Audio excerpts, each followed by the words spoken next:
And now we've arrived at the final panel of our conference, and it's a special one, titled Innovating with Purpose, Innovations in Healthcare. This session features 5 members from our incoming class of NII Fellows. Each of these accomplished individuals submitted abstracts, we know what that's like, and were selected to present based on the impact and promise of their work.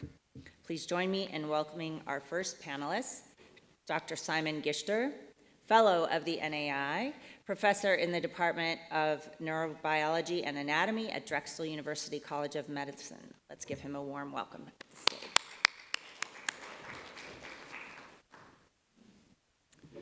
Okay, well, thanks a lot.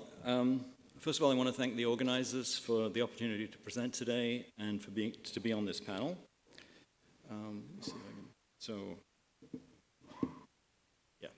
So first of all, I'd like to present a disclaimer. So I have some IP and licensing with the contents of the presentation. The work was funded by NIH, NSF, the Pennsylvania Department of State, and the Coulter-Drexel Partnership.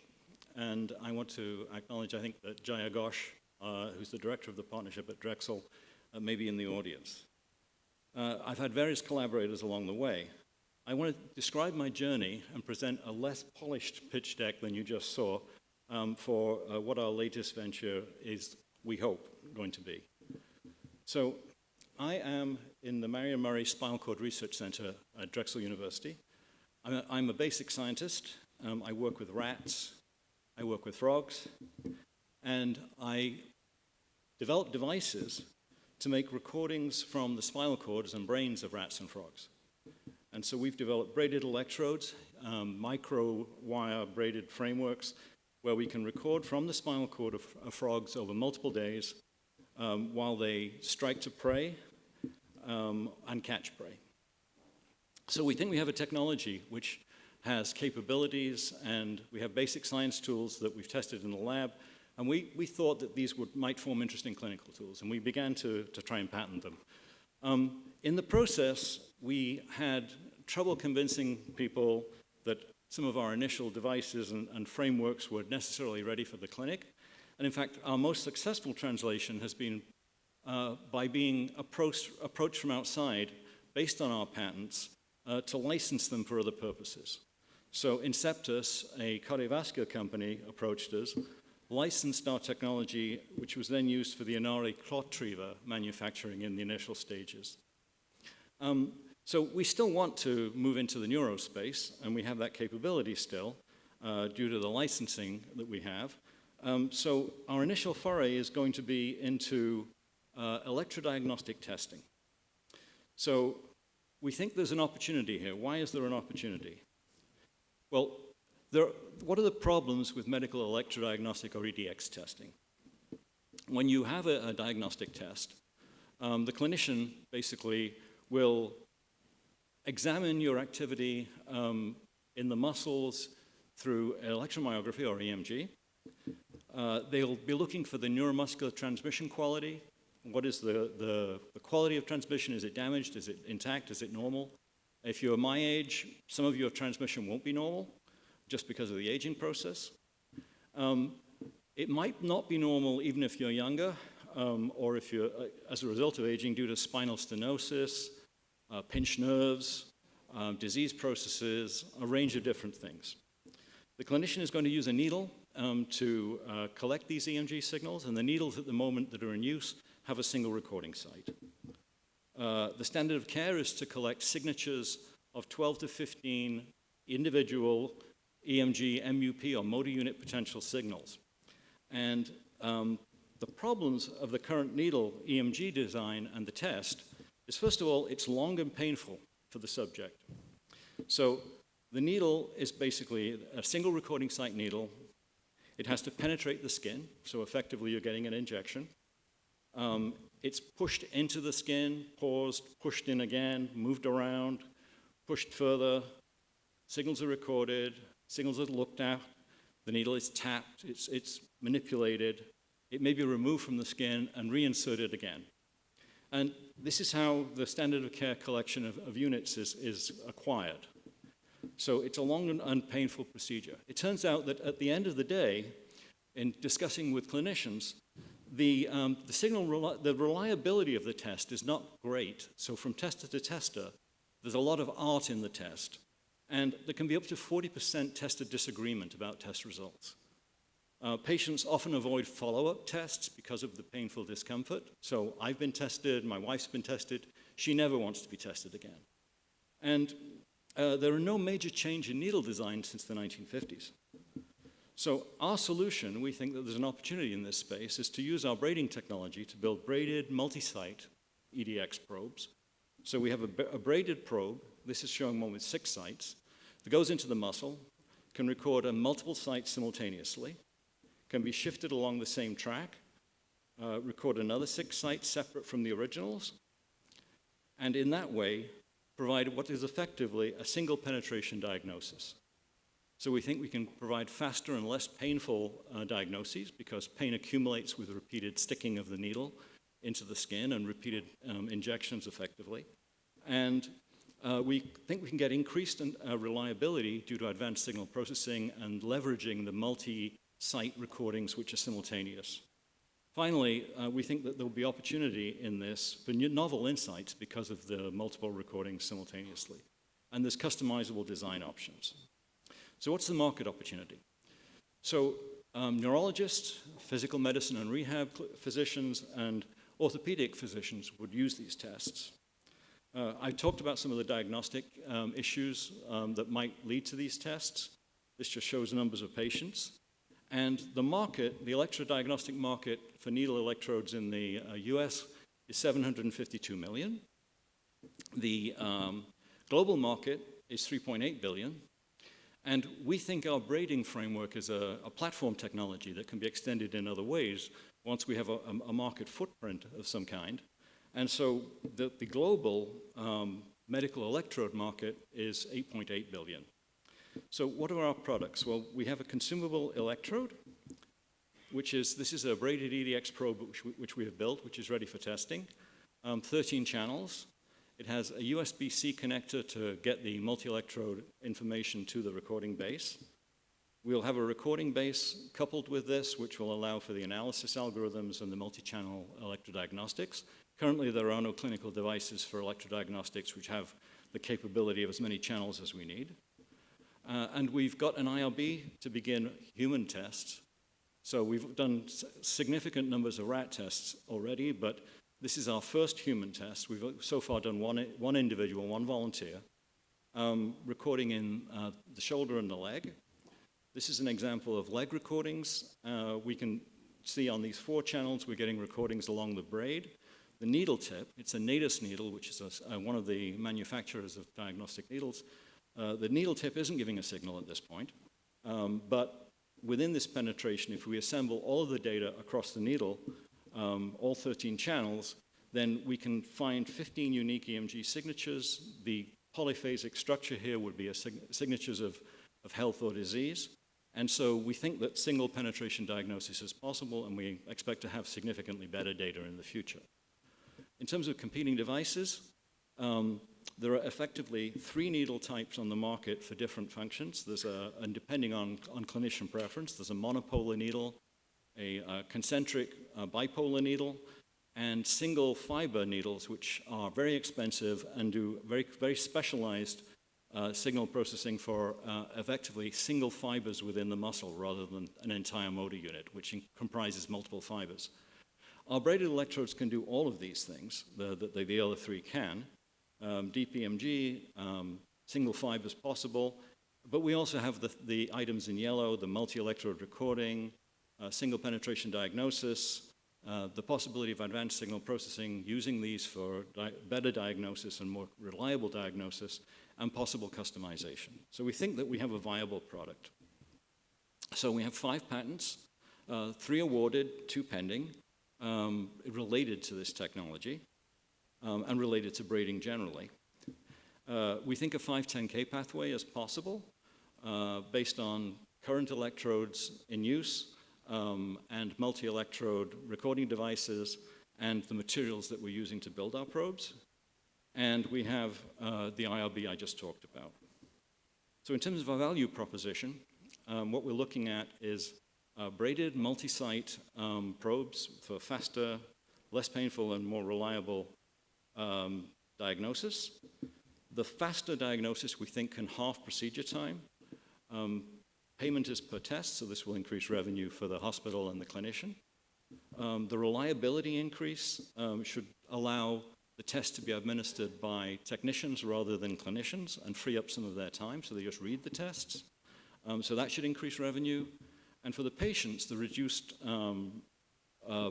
time and pain should reduce rejection, which is a benefit to the patient in terms of diagnosis. So we think that should also increase revenue for the clinician and hospital as well. So our team, on the left is the scientific team. This is the Drexel Coulter Partnership team. But this deck that I just showed you was put together through the Nucleate Activator program, which is a program comprising faculty, students, and student advisor assistants who have interests in technology transfer. So on the right are our collaborators from that program, Utkarsh and Sung.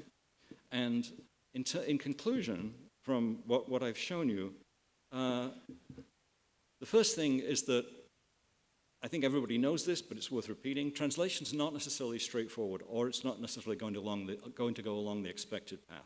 So we have to be very flexible and open to possibilities. Strong technology licensing and technology transfer is essential. Obviously, we had that both in terms of the licensing to Inceptus and also to get to this stage. Broader ecologies are important, and basic scientists won't get anywhere without those ecologies. The skills, I think, are teachable, but engaging basic scientists is not easy. And accepting risk and costs of translation is not for everyone, so I don't think everybody's going to be doing this. But the path to market has to be viewed flexibly. And finally, we found that committed students with entrepreneurial orientations are critical to mitigate risks and results. And I think having those will improve the numbers of faculty who might embark on this path. And with that, I will stop, and I'll take any questions, if there are questions. Do I take questions now? Am I right? I don't. There's no time for questions. Okay, thank you. Thank you, Dr. Giszter. I'm sure you can find him later for questions. Sure. Yeah. Wonderful. Okay, next, please join me in welcoming Dr. David Morse, Fellow of the National Academy of Inventors. Dr. Morse is a senior member in Metabolism and Physiology within the Molecular Medicine Program at the H. Lee Moffitt Cancer Center and Research Institute. Welcome.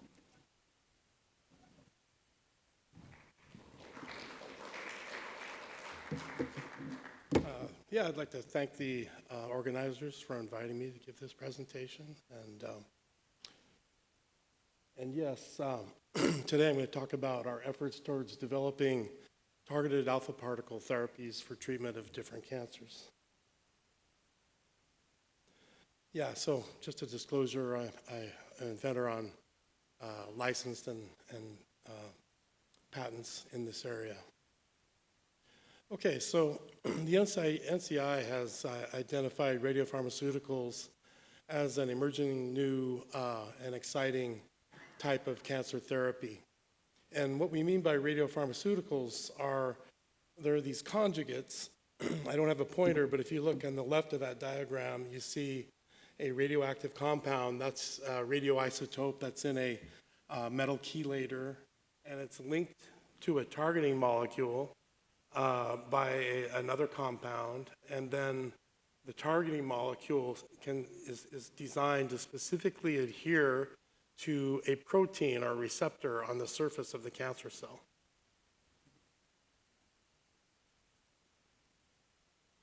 Okay, and so this is the developmental pipeline that we use. One thing I've learned through the years, after sitting on review panels for grants and other things, is that there are some researchers who work maybe 15, 20 years in a field with this idea that they want to translate into the clinic, and yet this whole time they've never talked with a clinician about how it's going to fit into the standard of care.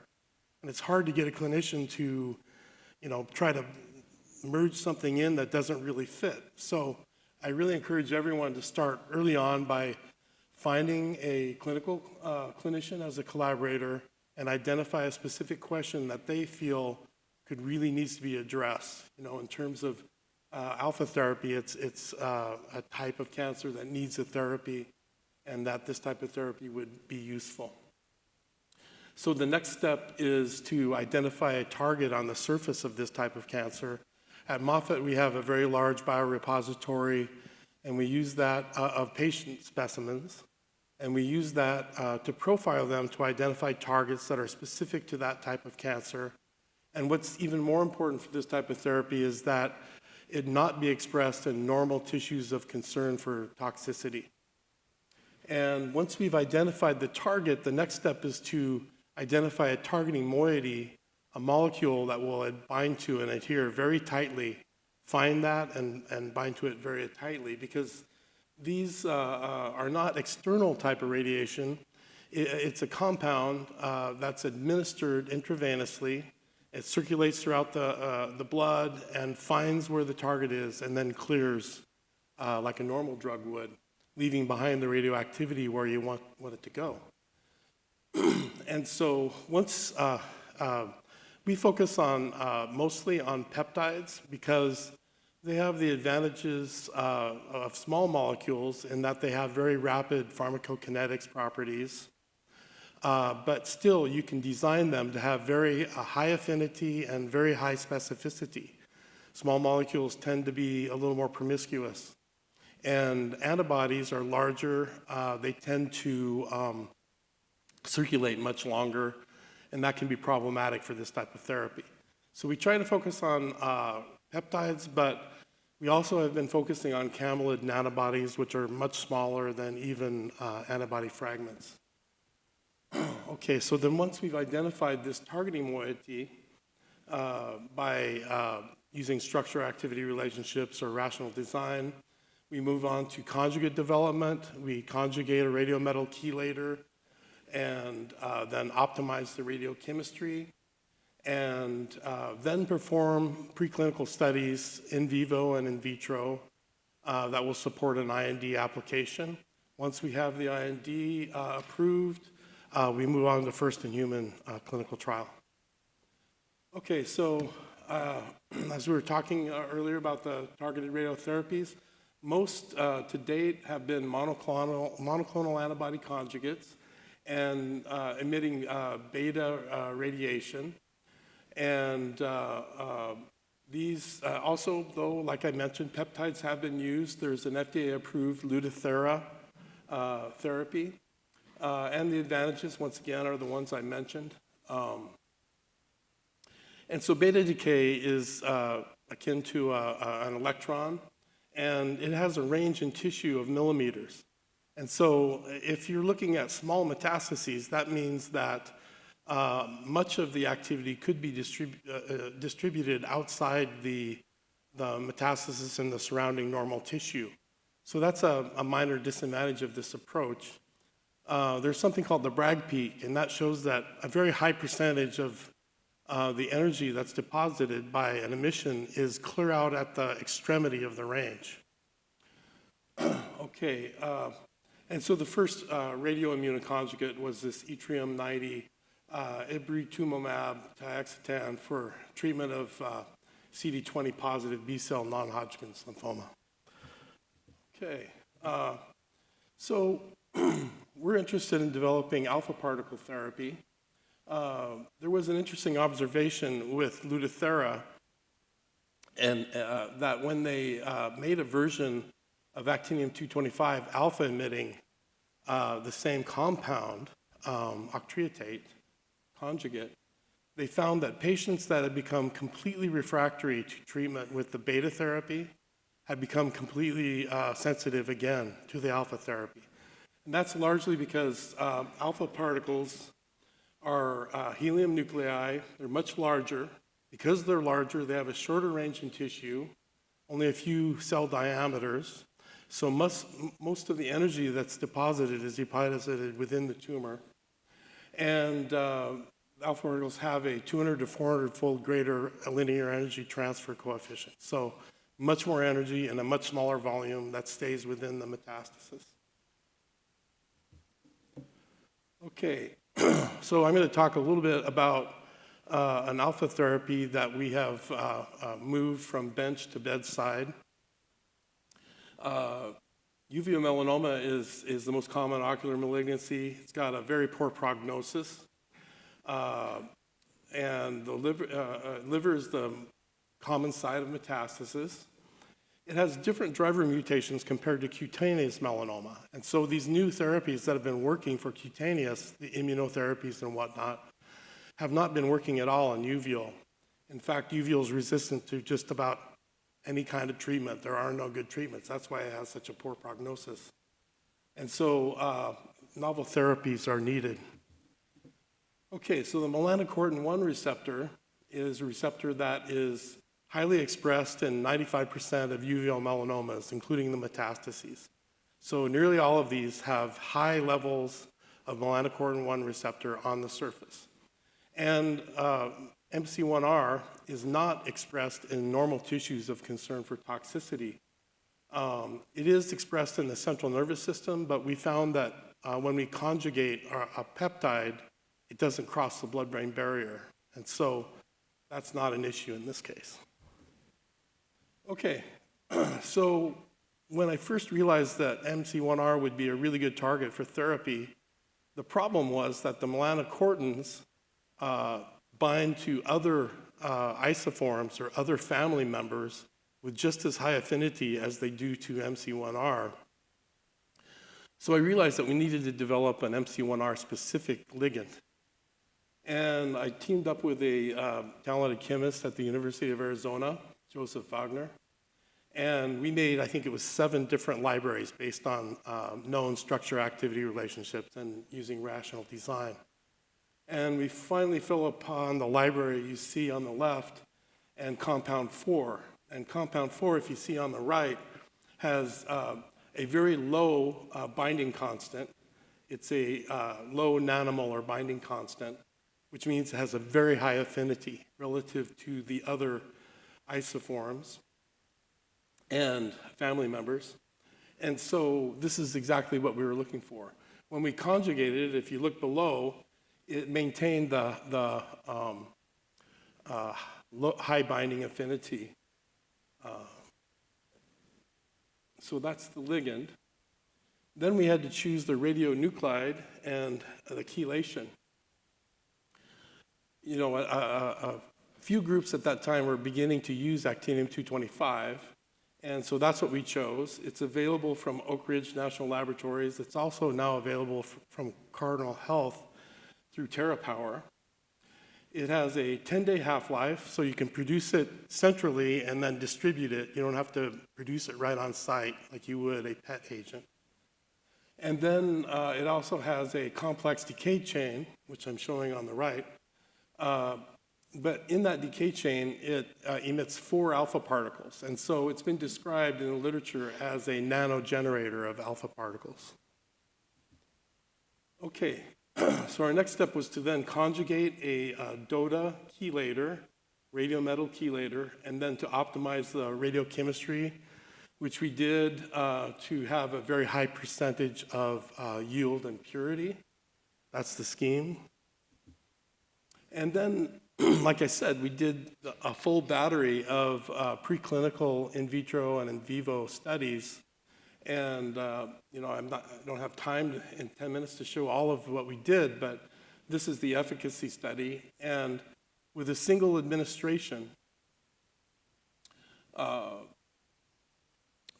we saw tumor growth delay and an extended time to experimental endpoint. So this was very promising, considering that these uveal melanomas don't respond much to anything.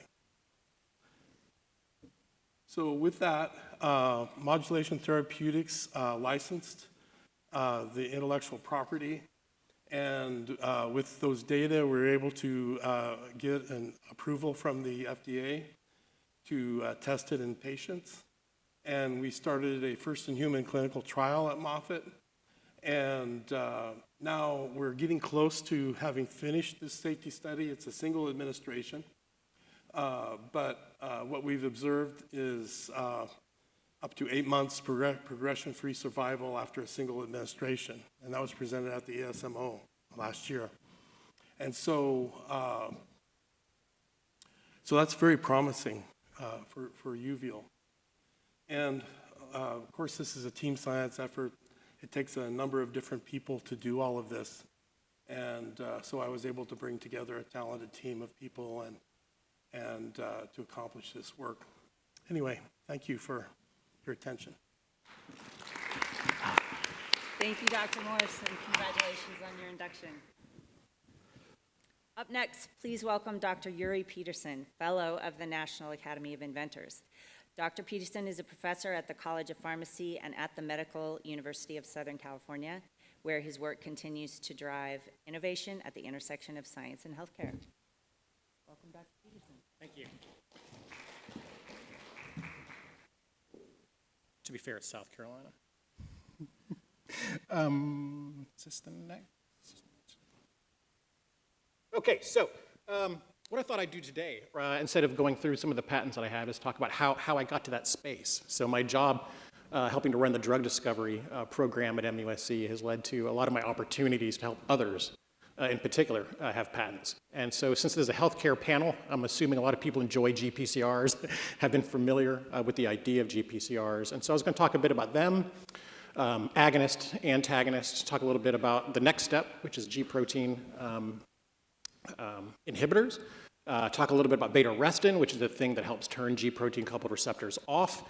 And for the interest of time, I'm probably not going to talk about promiscuity at all. Okay, so GPCRs are pretty famous. Probably about a third of our drugs that we have clinically are target GPCRs. Not the fastest growing. That was a time in our past. Now things like our last speaker talking about antibodies are huge growing and reformulations. In any case, GPCRs are where a lot of the game takes place. So some of you might remember from your chemistry, serotonin. Serotonin does a lot of things in the body, mood, GI, works also with the cardiac system. Here you can see it in place with the GPCR. So a lot of my job is involved in doing computer-aided drug design. And then from computer-aided drug design, what we do are simulations to figure out better chemicals that can help modulate disease, modulate physiology. So what you're looking at here, right, is a GPCR. You can still now see serotonin in it. Imagine the plasma membrane going left from right, the blood's up on top, all the good stuff that happens inside the cell is on the bottom. So if we rotate and start thinking about where we are, we're going down where the blood would see it, and we're different types of agonists, antagonists, and those of you who are familiar with the concept, things like a biased agonist. So here's a drug that we found in place in situ. And you can see the difference in how it interacted with different types of amino acids. Well, it turns out that you can turn on GPCRs in more than one way, the idea of biased agonism. So one drug on one receptor doesn't just provide one effect. It can provide multiple effects, or different types of effect depending on the chemistry. And here I'm showing you a pharmacophore model, which is an ensemble of three, it's really a four-dimensional space, right? X, Y, Z, and what kind of chemistry is in that position. And so I can do docking, I can put ligands inside of that space, flex them, calculate the energy. But the other thing I can do is take drugs, map out on the drugs themselves what's the important chemistry, and then search databases just using that, right? So structure dependent as opposed to target dependent. So here's a quick example of this in more of a not moving point of view. We're able to decorate the R groups, decide what kind of physiology we want, and move forward from there. So we have a lot of agonists, we have a lot of antagonists. When I was a grad student, and as I moved into having my own lab, I was like, there's a bottleneck here. It'd be very interesting to see how if we can inhibit G proteins themselves. And in classic fashion, nature provided a way. So it turns out that in our bodies, we have a natural G protein inhibitor. I won't get into it here, but there are probably 3 X-rays that kind of changed my life. This is one of the 3 X-rays that came out. And here you're looking at a domain that actually bound to GDP. It's called a G protein because it binds guanine nucleotides. And in this case, it was really neat because this arginine that you see here that I space-filled onto the nucleotide binds directly to the nucleotide. So we're looking at a 3-part system, right? The G protein itself, the inhibitor of the G protein, and the nucleotide all being stabilized. And I was like, shoot, wouldn't it be neat if we can copy that? And so all things we can find answers in nature, and in this case, it turned out pretty well. So a lot of my grad work early on was looking at these types of things, making a peptide derivative that we could use it, and then moving forward with the ideas of permealized or small molecules. Right, so we inhibited a G protein, we inhibited GPCR, we inhibited a G protein. Now the question is, what about the arrestins, right? So nature actually spends more energy in trying to stop things than start things, right? So if you get excited and you're never able to calm down, that would be it, right? So stopping signals is very important. This side's kind of busy, but I do like this one by Lefkowitz, where you can see where the different systems come up. I don't think there's a laser. If you look at the third step, so what happens generally, a receptor gets activated, a kinase comes in, phosphorylates the receptor. That allows this protein called arrestin to bind it, and that causes an internalization process. A lot of Nobel Prizes around a lot of this work. But what's interesting is where like Lefkowitz and Kubilka are able to get a Nobel Prize for the X-ray structure. This thing that's happening here, you can't do an X-ray because it's fast and it's weak interactions. So how do we do that? Well, modeling. Computer simulations are a way to really get into that. And so that was a part of the next system that I wanted to look at. And there's a pretty picture of it.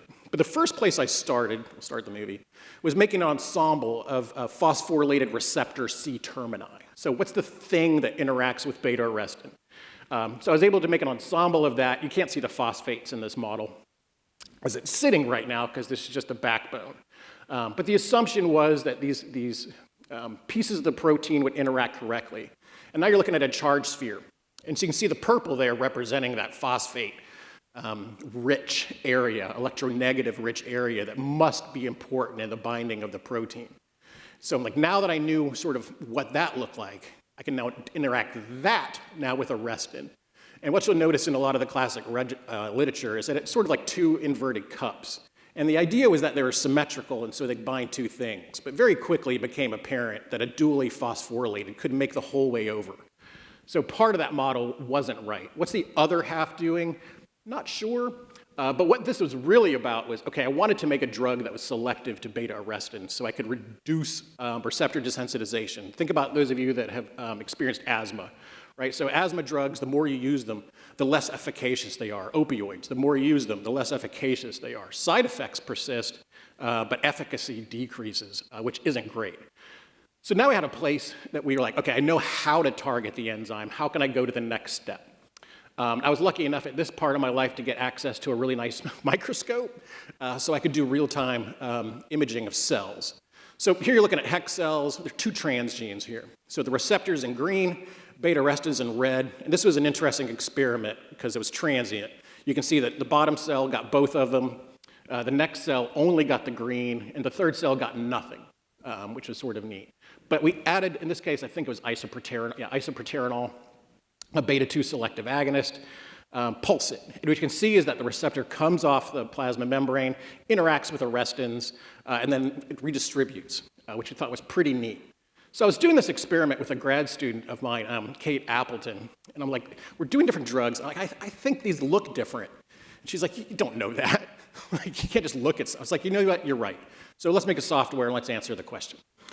So we developed some image algorithms here, and I can see those run, where basically we captured the cell, we looked at the red and the green channel, we looked at when they were both together, and we could then do velocities. I like to graph, right? So we were able to fit lines to it, do endosome formation per minute, endosome decoupling per minute, and now we have an assay.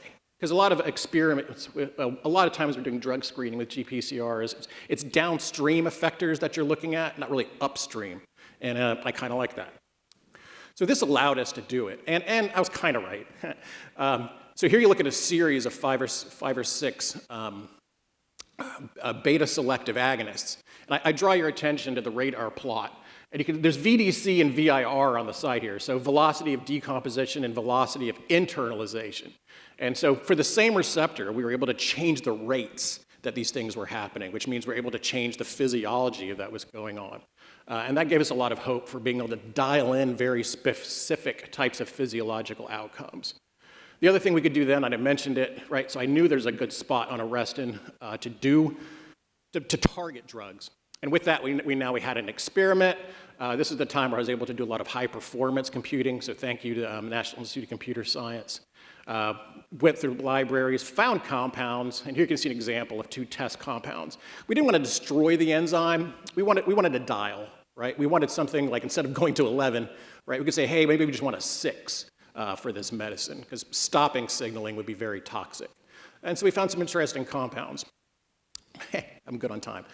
So I only want to do a snapshot of what we're doing. What we're working on now specifically with that are G protein modifiers, so things like asthma, cancer, and pain, GPCR receptors, and things like parasites. So parasites have a lot of interesting, we call them orphan GPCRs. They have serotonin-like GPCRs, but they haven't been drugged. And so Dr. Sprague has been working in that, and because I'm good at GPCRs, we've got a great collaboration going. The experiments that I'm doing right now are epigenetic modifiers. We have hypotheses that we can positively influence immune cells and negatively affect infectious disease organisms, and so we're testing that now. A lot of the work I do is mitochondrial dysfunction, and with a new collaboration with Dr. Townsend. And the other big thing that we're doing, I'm going to California next week, are for pharmacogenomics and pharmacokinetics. So thank you. It was great to talk to you today. Thank you, Dr. Peterson. Next, please welcome Dr. Ravi Thadhani, Fellow of the National Academy of Inventors. Dr. Thadhani serves as Executive Vice President for Health Affairs, Executive Director of the Woodruff Health Sciences Center, and Vice Chair of the Healthcare Board of Directors at Emory University. Welcome, Dr. Thadhani.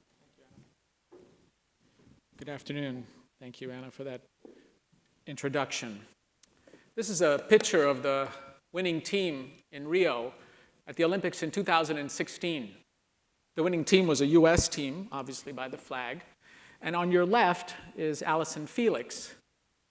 This is 2016, and a few years after this picture was taken, Allison Felix, at 32 weeks of gestation, suffered severe preterm preeclampsia and underwent an emergent cesarean section, delivering baby Cameron at 3 pounds and 7 ounces. It was unexpected, incredibly fit, obviously, and yet it happened to her. It turns out she was the lucky one, because on your very right is another runner by the name of Tori Bowie. And in 2023, in May of 23, Tori was unfortunately found dead at home at the gestational age of 36 weeks of pregnancy. And an autopsy revealed that she had severe preterm preeclampsia. My colleague and I have spent about 20 years trying to figure out this particular disease. And the 2 key questions we've tried to address are, 1, can we predict this condition so that we can prevent those complications? And 2, can we treat this condition? This is a picture from the WHO website that highlights maternal mortality in the United States, which, when you compare to developing countries, is obviously one comparison, but compared to developed countries, the United States has actually broken away. And why is it that in the year 2000, maternal mortality in the United States far exceeds that of Canada, Switzerland, Germany, United Arab Emirates, Italy, and so forth? It's unknown. There are many reasons for that, but the number 1, 2, or 3 cause of why women die in pregnancy turns out to be hypertensive disorders of pregnancy, including preeclampsia. Now, at every prenatal visit that a woman attends, a blood pressure is checked. Unfortunately, within 24 hours of a normal blood pressure, a woman can develop severe preterm preeclampsia, unbeknownst to her, and have cerebral edema and liver failure. Now, preeclampsia has been known since the time of Hippocrates, but yet the etiology has remained enigmatic and elusive. About 20 years ago, my colleagues and I identified proteins secreted from the placenta, and we knew that this played a key role in the disease because the treatment of preeclampsia is the removal of the placenta. The placenta makes specific proteins, they circulate, and they lead to the complications of high blood pressure, proteinuria, liver failure, kidney failure, and so forth. And so we identified a series of proteins, in fact, one specifically and another one as a corollary, and created a diagnostic marker called a ratio of soluble FLT to PLGF based on these factors, and published in 2016 the ability of these markers to antedate the clinical condition of severe preterm preeclampsia by almost 3 weeks. In other words, the ratio becomes abnormal well before a woman is actually symptomatic. The ratio is abnormal when the blood pressure is normal, proteinuria doesn't exist, she has no headaches or visual changes, but yet the ratio is abnormal.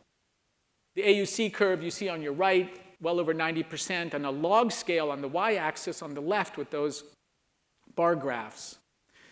This was done in Europe, and the European guidelines then adapted these markers as routine diagnostic tests, predictive tests for women at risk for severe preterm preeclampsia. Here you see the German and the UK guidelines. Now, this was a diagnostic test used in Europe, but we hadn't been able to bring the test to the United States. And one of the reasons, of course, is we had to have tested the utility of these diagnostic markers in women who gave birth throughout the United States, the diversity of women that give birth in this country. And we went from sponsor to sponsor and asked if they could support a study costing probably around $7 or $8 million. And the feedback we received from the sponsors was that it was just too expensive and the ROI would be too low. So traditionally, a sponsor would go to the FDA, the sponsor would invite key opinion leaders and go to sites. And we realized that this was not going to be possible. So we, when I was at Cedars-Sinai several years ago in Los Angeles, raised the money from within the institution and went to the FDA on our own and negotiated with the FDA the design of the study in the United States, the statistics. We said we were going to use a CRO. And we even pre-negotiated the label with the FDA as to what that label would look like as an in-hospital test to predict the development of severe preterm preeclampsia. We invited sponsors to join us. And we said to those sponsors, and you see the sponsors on your left, that if we were able to negotiate all of this up front and we paid for the entire study, then would you go to the FDA with your in vitro diagnostic machines and obviously get that approval? And essentially, we handed things over on the silver platter to them. We conducted the study we started the study just before the pandemic and then continued during the pandemic. We enrolled 18 sites involving community hospitals as well as tertiary care hospitals, involving women from a diverse group that represent the women that actually give birth in the United States, and especially those women that are at risk for developing this terrible complication called preeclampsia. In 2022, we published this in the New England Journal Evidence. This is the online version. Our goal, of course, was to get this out as soon as possible. The study was in two parts. One was a evaluation kind of cohort and then a validation cohort, a training cohort and a validation cohort. We enrolled over 1,000 women in this particular study. And the NPVs were well over 95, 98%, and the PPVs were well over 70% or 65, 70%. The standard of care, despite the fact that we've known about this disease for many years, is that we actually don't have a series of markers to predict who's going to get this condition. And in fact, the PPV, the standard PPV that people use today only gets you about 30%. So 60% was actually much more. Then, a few months after that, in May of 23, in fact, the same month that unfortunately Tori Bowie passed away, the FDA approved the test as the first diagnostic test for preeclampsia in the United States. And this was covered, of course, by the press, and it also then became part of the obstetrics guidelines, and Time magazine recognized the test as one of the top 100 inventions in 2023. Now that test, of course, that sits as an in vitro diagnostic test in hospitals takes about 2 hours to come back, but we also know that most women don't get care and prenatal care in major medical centers. They get it in clinics, in departments of public health, in community centers. And so our next iteration is to say, can we do a point of care test that lasts or takes less than 25 minutes? And of course, the pandemic helped us, just given that everyone was doing tests like this, whether they were at home or in a testing center. And we've spent 2.5 years now developing this particular test. We have a reader, a barcode, a printer, and so forth. And so we're going to be submitting this through to the FDA this coming summer, or just after this summer. So that's the diagnostic component. But what about the treatment of this particular condition? Well, preeclampsia, which happens at term, is a problem, but not as much of a problem as if it happens preterm. If it happens at term, the treatment of the condition is, of course, you deliver the placenta, the disease goes away. If it happens preterm, there's a balance here, because if it's preterm and the symptoms and signs of the mother get worse, you deliver, to save the mother, but the preterm infant suffers from many of these complications. And all of these complications here by this colored line go down in an almost exponential decay fashion. Every week, every day, or every day, every week, every month, the disease, or excuse me, the baby stays in utero. So the goal is for preterm preeclampsia is actually to extend pregnancy. And so we have spent, again, the last almost 20 years trying to develop a treatment for this condition. And I just show you this diagram. In red represents the protein that's soluble FLT. It's the soluble VEGF-R receptor. That's what's elevated in preeclampsia. The blue is the transmembrane VEGF receptor. They both have the same ligand binding domain. They both bind VEGF and PLGF. And the goal, of course, is to lower or reduce the protein in red. It's the soluble version of that receptor. And my colleague and I, Anant Karamanchi and I, are nephrologists, and we thought rather than giving something to a pregnant woman, why not actually take something out? Because then we would not have to worry about the risk of it traversing the placenta and affecting the baby. And so what we did was we took antibodies against soluble FLT, very specific antibodies that were not complement activating and non-neutralizing. We attached those to beads and packed those beads with a company called Miltenyi in a column the size of a hockey puck. That's me holding this here. And we then tested this where blood would come out, go through a column, and blood would come back in. We're not adding any blood products. And we've now treated well over 40 women. With this specific device, we've treated 16 women. And we've shown that we can reduce the levels of this protein. We've shown that we can extend pregnancy. We've shown that we can reduce blood pressure and extend pregnancy, especially in those women with severe preterm disease. We're going to be bringing those therapies, or this particular therapy, now to the United States. We obviously have to publish this paper.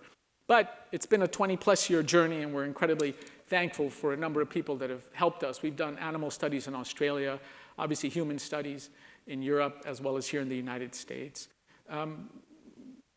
My disclosures are, of course, we have patents and licenses for the diagnostics. We've developed the therapies. Sadly, of course, when you develop something 20 years ago, most of these have expired. But nevertheless, we're thankful to have been in this space and potentially make a difference to this devastating disease. Thank you.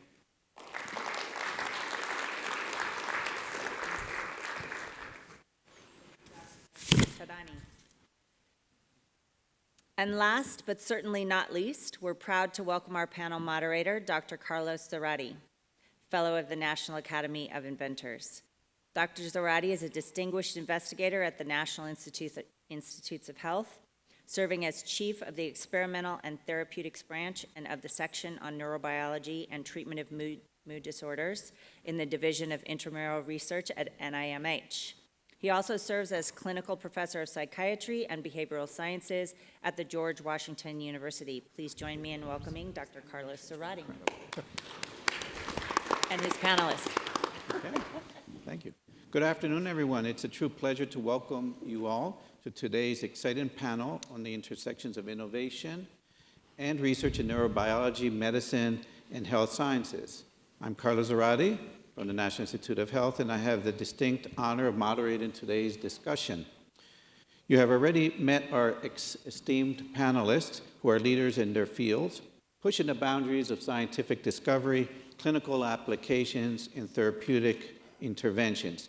Each of them brings a wealth of knowledge and experience from different perspectives, and today we'll explore their groundbreaking work and the future of innovation in health sciences. So let's get started. We have a series of questions, and we're going to have each of our panelists comment on them. We'll start with you. What do you think is the biggest barrier to innovation in healthcare today, and how can we overcome it?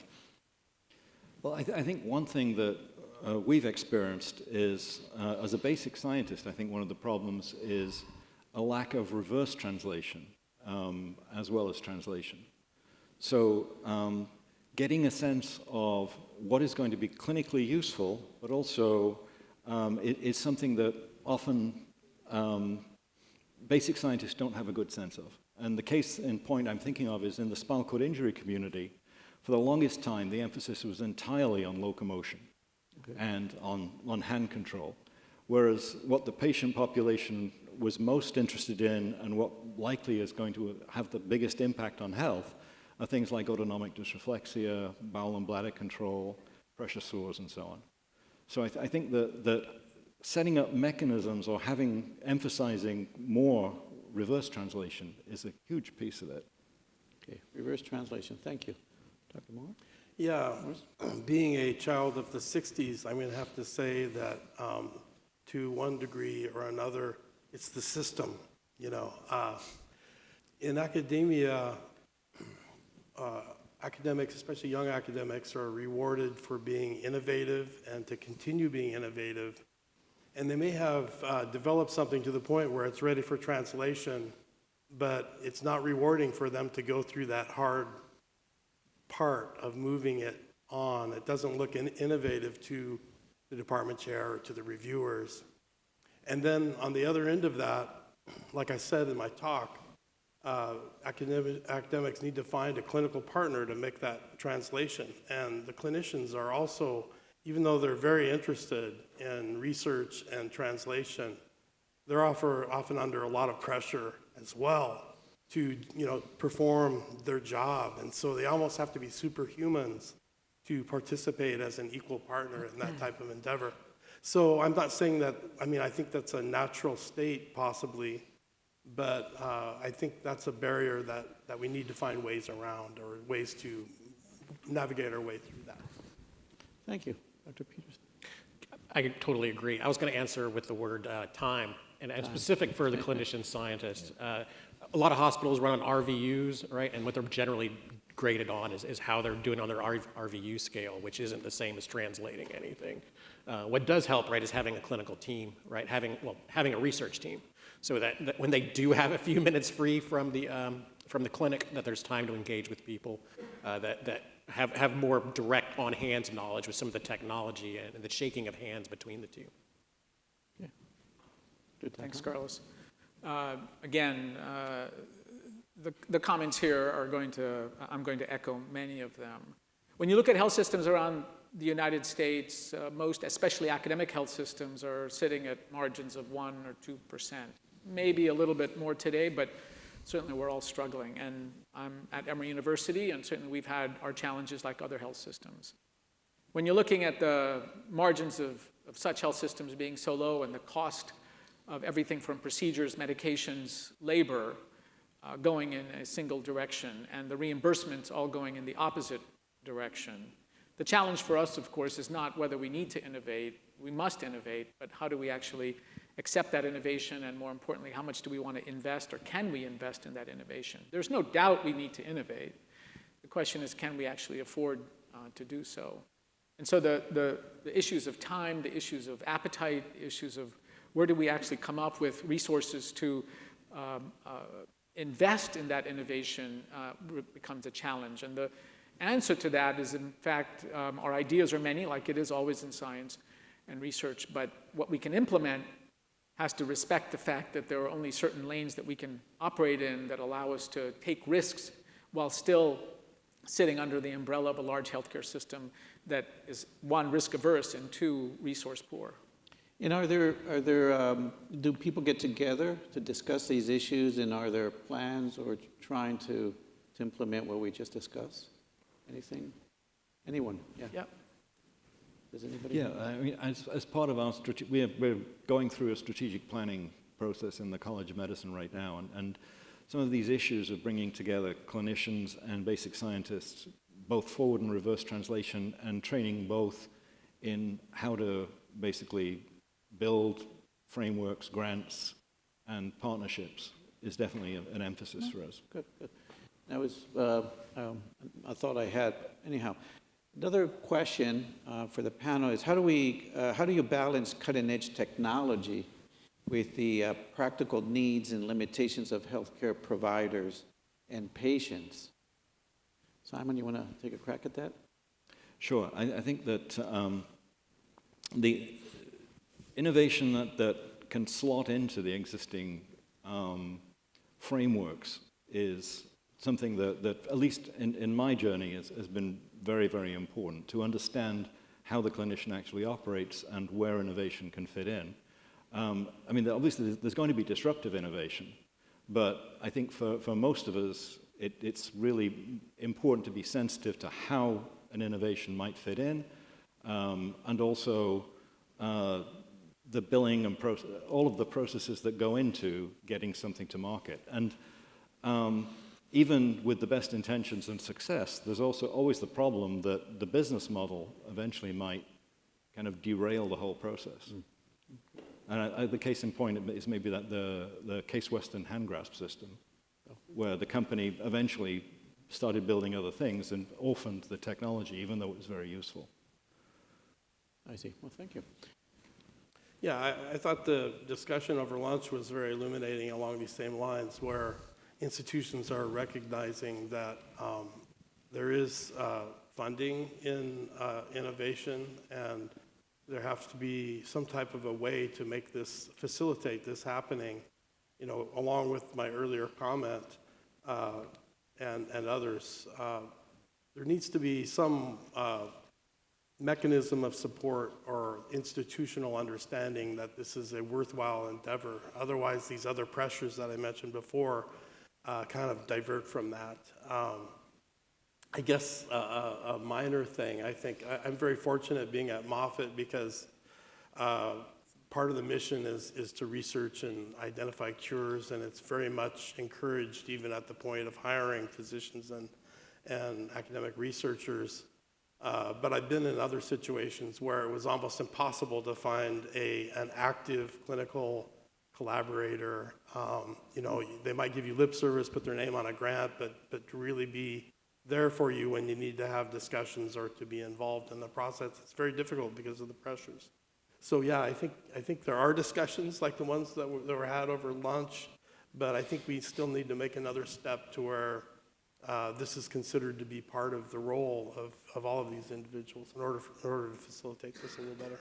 Thank you. Yuri, your thoughts on that? So I would say having somebody with business acumen and somebody that you can trust with business acumen, right? So a CSO isn't making the same type of decisions as a CEO. And as a researcher, what I've noticed that like there's always the next experiment, right? And that's not the same thing as getting a product to market, because for the person that did the invention, it means like your baby's gone, right? You've got to find your new baby because now it's a marketable product, and that's a whole series of other people that are going to be working on that. So trusting the process and having people that can turn your baby into the product and let it grow its wings, I think is incredibly important. Okay. Thank you. Ravi? Yeah. About 15 miles from here, southeast, is a hospital called Emory Hillendale Hospital. It's part of our network. When we went and looked at our quality scores at that hospital, there were two areas that came to our attention that we needed to address. That is, patients were not getting the kind of communication they were desiring, communication with physicians, with nurses, with other staff. And our clinicians were experiencing burnout now, experiencing burnout in many other settings as well. So we asked the question, what could we adopt to help with burnout, to help with communication? And we migrated to actually adopting technology, and in this case, Apple technology. Now, why Apple technology? Well, people are familiar with it. They could come in. They actually are walking in most often with Apple devices. We met with the Apple team and worked with them over the course of a year and made the decision that we were going to convert an entire hospital to an Apple ecosystem. And we had an opening ceremony in May of this past year, thanks to a number of people. But let me just highlight 2 or 3 things that you can see if you went to that hospital. And please don't visit it if you don't have to, obviously.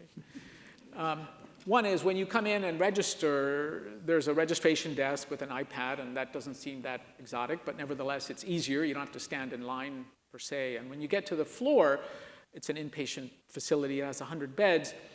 When a physician adds an order into Epic, the nurse gets the order on his or her iWatch, instantaneously. He or she could be in a medication room. They could be on the wards walking around, and they would get that order and implement that order. When you walk into a patient's room, the patient will have an iPad, and when you walk in, the badge will sense that you're walking in, and up on that iPad will be the name of the person walking in, whatever category they're in, whether it's a dietitian or physician or nurse, and the name will be there, the picture will be there, and that'll facilitate communication and connectivity. When the patient can't speak English or needs a family member to join, parachute in a translator or a family member, and on and on and on. And so the whole hospital, barring probably radiology, which is a PACS system and so forth, is essentially an Apple ecosystem.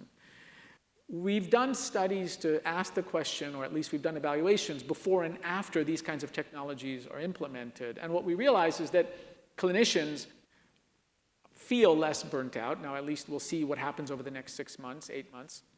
But they feel much more at ease with regards to communicating with other staff as well as obviously with patients. The patients love it.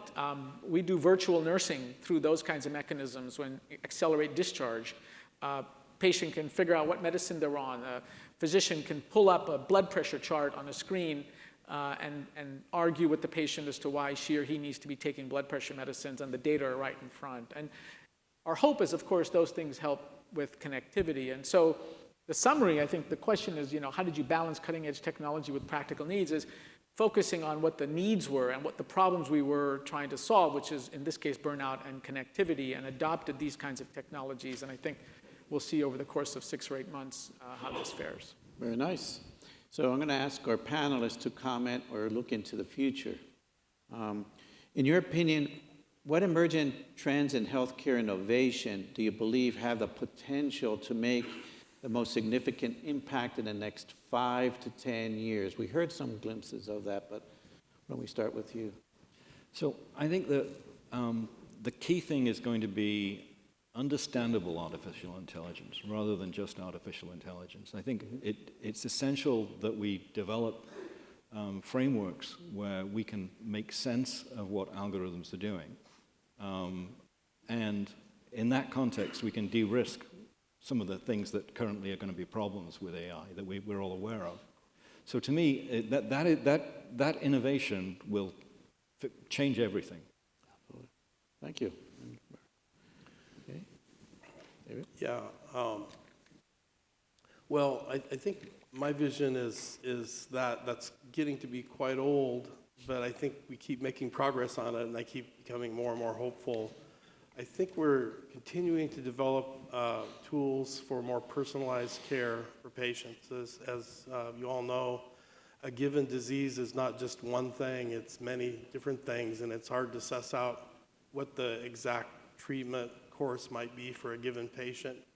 And so over time, we've been developing imaging tools, non-invasive tools, biomarkers, to better understand what each individual patient might need.